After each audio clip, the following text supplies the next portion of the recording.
L'événement cette semaine, c'est la discussion en séance publique du projet de loi relatif à l'élection des sénateurs.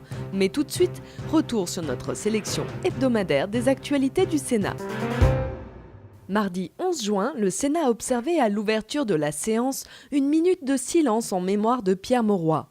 Jean-Pierre Bel a rendu un vibrant hommage à l'ancien Premier ministre et sénateur du Nord. Orateur remarquable, chacun se souvient ici de sa dernière intervention en séance publique pour défendre notre système de retraite. Je le cite, « cette ligne de vie, cette ligne de combat pour les salariés usés par des travaux pénibles ». Pierre Mauroy avait choisi le Sénat pour y exercer l'ultime mandat confié à lui par le peuple français. Il était une vigie, il était une mémoire vivante. La commission d'enquête sur le rôle des banques et des acteurs financiers dans l'évasion des ressources financières a poursuivi ses auditions les 11 et 12 juin. Créée en avril, cette commission d'enquête poursuivra ses travaux jusqu'à l'automne 2013. Vous pouvez également apporter votre contribution au débat en vous rendant sur l'espace participatif prévu à cet effet sur le site du Sénat. À l'issue des travaux de la première commission d'enquête l'an dernier, en juillet 2012, quand le rapport a été rendu, on savait que le travail n'était pas achevé. Puis sont survenus les événements du deuxième semestre 2012, donc l'enquête Offshore Leaks internationale menée par des dizaines d'organes de presse dans tous les pays du monde sur le sujet, un travail remarquable qui a remis au goût du jour le sujet. Et puis les révélations autour du compte en Suisse de l'ancien ministre du Budget, tout cela a fait que la prise de conscience nouvelle nous a amenés à retravailler le sujet, mais cette fois-ci sur un angle un peu différent. Savoir exactement quels peuvent être les rôles, les initiatives même que les banques prennent lorsque leurs clients ou elles-mêmes font de l'optimisation fiscale, voire éventuellement facilitent des évasions qui sont plus proches de la fraude que de l'optimisation.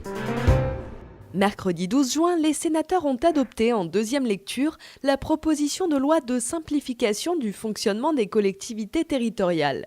Déposé par Éric Doligé, ce texte vise à simplifier l'édifice normatif applicable aux collectivités locales. Il fait suite aux conclusions des États généraux de la démocratie territoriale en concrétisant les pistes de réflexion issues des échanges avec les élus locaux. La Commission du développement durable du Sénat a organisé une table ronde sur le thème de l'affichage environnemental. Suite à l'annonce de la ministre de l'Écologie de généraliser à terme l'affichage environnemental à tous les produits de consommation, la Commission a souhaité entendre les spécialistes des questions environnementales ainsi que plusieurs représentants d'entreprises et de consommateurs. Jeudi 13 juin, en séance publique, a débuté l'examen du projet de loi relatif à l'élection des sénateurs. Ce texte vise à améliorer la représentation des communes urbaines et à renforcer la parité dans l'hémicycle. C'est un texte court avec 4 articles et qui modifie en fait 2 dispositions, plus de proportionnel dans les départements. La deuxième modification concerne les grands électeurs. Il y aura plus de grands électeurs dans les villes de plus de 30 000 habitants. Ça pose un double problème. Tout d'abord le problème du calendrier, puisque la tradition est de ne pas modifier le mode d'élection des parlementaires dans l'année qui précède. Et sur le fond, ça pose un problème. Réduction du corps électoral consacré à la ruralité. Donc c'est évidemment une atteinte au territoire. La discussion se poursuivra le 18 juin.